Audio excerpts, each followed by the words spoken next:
प्रणाम और सम्मान पूर्वक नमन। आप जुड़े हुए हैं महाभारत काल की कुछ अनकही, कुछ अनसुनी कहानियां। यदा यदा हि धर्मस्य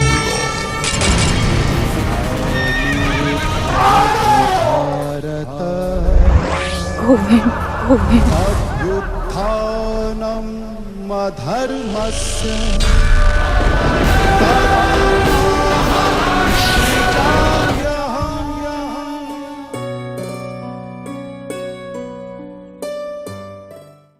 पिछले कुछ समय से मैं आपके सम्मुख महाभारत काल की वो कहानियां रख रहा हूं जो ज्यादा प्रचलित नहीं हैं या उन्हें कम लोगों ने सुना है। आज सुनते हैं महाभारत काल के सबसे अधिक शक्तिशाली योद्धा बर्बरीक की कहानी, जो घटोत्कच का और माता अहलावादी का पुत्र था। उसकी भगवान शिव में बड़ी आस्था थी। महाभारत की कहानी का एक दिलचस्प प्रसंग बर्बरीक से जुड़ा है। बर्बरीक महाभारत काल के सबसे शक्तिशाली योद्धाओं में से एक था। उसे लेकर यह मान्यता थी कि अगर उसे मौका मिलता तो वो 1 मिनट में ही अपने बाणों से महाभारत की पूरी लड़ाई खत्म कर देता। भगवान श्री कृष्ण को जब बर्बरीक के बारे में पता चला तो उन्होंने महाभारत के युद्ध के शुरू होने से पहले ही बर्बरीक का शीश दान में मांग लिया था, ताकि वो युद्ध में हिस्सा न ले सके। तो आइए जाने कि श्री कृष्ण ने बर्बरीक को महाभारत की लड़ाई में भाग लेने से क्यों रोका। उस युद्ध में उन्होंने बर्बरीक को क्यों नहीं आने दिया। दरअसल बर्बरीक भीम का पौत्र था, ग्रैंडसन। उसने अपनी मां से युद्ध कौशल की कला सीखी थी। महाभारत के इस अहम किरदार का वेद व्यास की महाभारत में जिक्र नहीं है। हालांकि महाभारत के दूसरे संस्करणों और इससे जुड़े हुए कुछ लोक कथाओं में बर्बरीक का जिक्र जरूर आता है। जैसा कि मैंने आपको बताया था कि बर्बरीक की भगवान शिव में बड़ी आस्था थी। भगवान शिव ने उसकी तपस्या से प्रसन्न होकर उसे 3 दिव्य बाण दिए थे। कुछ पौराणिक कथाओं में ऐसा भी कहा जाता है कि अष्ट देवों ने उसे 3 सबसे दिव्य बाण दिए थे, इसलिए बर्बरीक को 3 बाणधारी का रूप में भी जाना जाता है। बर्बरीक महाभारत का युद्ध लड़ना चाहता था और वो हिस्सा लेने के लिए आतुर भी था। कुरुक्षेत्र में जाने से पहले बर्बरीक ने अपनी मां से वादा किया था कि वो उसी सेना का साथ देगा जो युद्ध भूमि में कमजोर नजर आने लगेगी। महाभारत युद्ध के शुरू होने से पहले कृष्ण ने पांडवों और कौरवों के सभी शक्तिशाली योद्धाओं से पूछा था कि वे अकेले वो युद्ध को कितने दिन में समाप्त कर सकते हैं। कौरवों की ओर से भीष्म ने उत्तर दिया था कि युद्ध को 20 दिनों में समाप्त किया जा सकता है। द्रोणाचार्य ने कहा था कि वो मात्र 25 दिनों में ही सभी विरोधियों को नष्ट कर सकते हैं। कर्ण ने उत्तर दिया था कि उसे 24 दिन लगेंगे युद्ध खत्म करने में। और पांडवों की ओर से अर्जुन ने कहा था कि वो अकेले युद्ध को 28 दिनों में समाप्त कर सकता है। जब बर्बरीक कुरुक्षेत्र पहुंचे तो कृष्ण को उसके बारे में पता चला। बर्बरीक की शक्ति का परीक्षण लेने के लिए कृष्ण ने एक ब्राह्मण का रूप धारण किया और उसके सामने प्रकट हुए। कृष्ण ने बर्बरीक से वही प्रश्न पूछा जो उन्होंने सभी योद्धाओं से पूछा था कि उसे अकेले युद्ध समाप्त करने में कितना समय लगेगा। बर्बरीक ने उत्तर दिया था, मात्र 1 मिनट। कृष्ण ने कहा, वो कैसे? तब बर्बरीक ने उत्तर दिया था कि उसके पास 3 दिव्य बाण हैं जिनके प्रयोग से युद्ध 1 मिनट में खत्म हो सकता है। उस वक्त वे दोनों एक पीपल के पेड़ के नीचे खड़े थे। बर्बरीक का आत्मविश्वास देखकर श्री कृष्ण ने उसे चुनौती देते हुए कहा कि अगर वो अपने बाण से पीपल के सभी पत्तों में छेद कर देगा तो उसकी शक्ति का लोहा मान लेंगे। बर्बरीक इसके लिए तैयार हो गया। इस बीच श्री कृष्ण ने बड़ी चतुराई से एक पीपल का पत्ता अपने पैरों के नीचे छिपा लिया।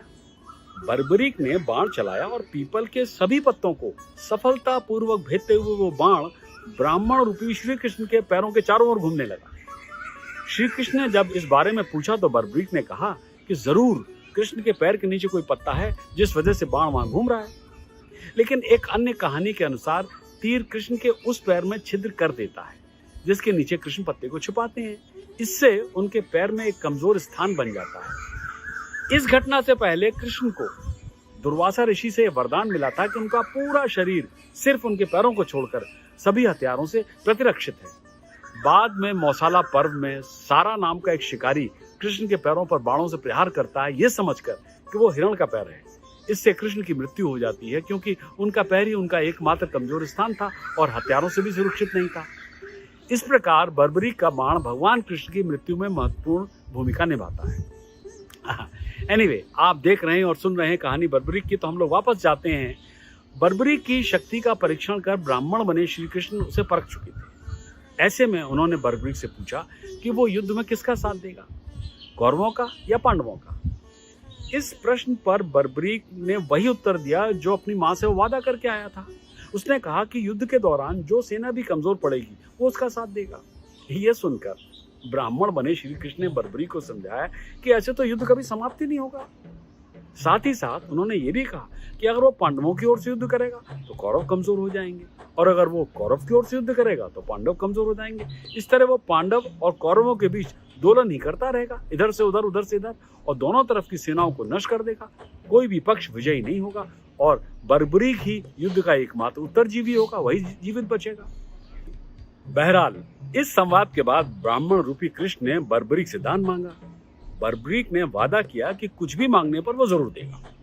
श्री कृष्ण ने दान में बर्बरीक का शीश मांग लिया। यह सुनकर बर्बरीक हैरान हो गया।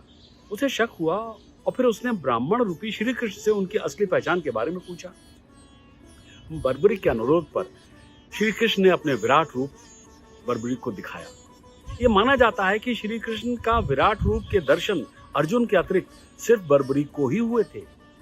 इसके बाद भगवान कृष्ण को अपना शीश भेंट करते हुए बर्बरीक ने कहा कि उसकी इच्छा भी महाभारत युद्ध देखने की है।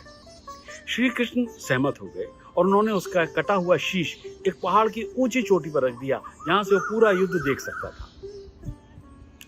युद्ध समाप्त होने के बाद पांडवों में आपस में बहस होने लगी कि युद्ध में सबसे बड़ा योद्धा कौन था और कौरवों के खिलाफ उनकी जीत के लिए कौन जिम्मेदार है। तब कृष्ण ने पांडवों को सुझाव दिया कि क्यों ना बर्बरीक से पूछा जाए कि उनकी जीत के लिए जिम्मेदार कौन है।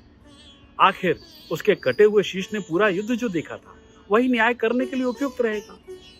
जब पांडवों ने बर्बरीक से पूछा तो उसने उत्तर दिया कि केवल कृष्ण थे जो पांडवों की जीत के लिए जिम्मेदार थे। उनकी सलाह, उनकी उपस्थिति, उनकी खेल योजना बहुत महत्वपूर्ण थी। फिर बर्बरीक के शीश ने आगे कहा, मैं केवल दो चीजें देख सकता था।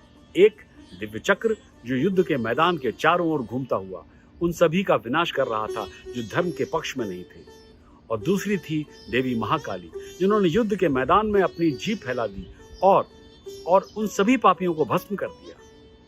तब पांडवों ने महसूस किया कि वे अधर्म से दुनिया को साफ करने के कार्य को अंजाम देने के लिए मात्र साधन थे। भगवान विष्णु और देवी महामाया ही वास्तव में उनकी जीत के लिए जिम्मेदार थे। अगली बार फिर सुनेंगे महाभारत काल की ऐसी ही कोई अद्भुत, अनकही, अनोखी और अनसुनी कहानी। सब्सक्राइब कीजिए और देखते रहिए विश्व शांति दर्शन।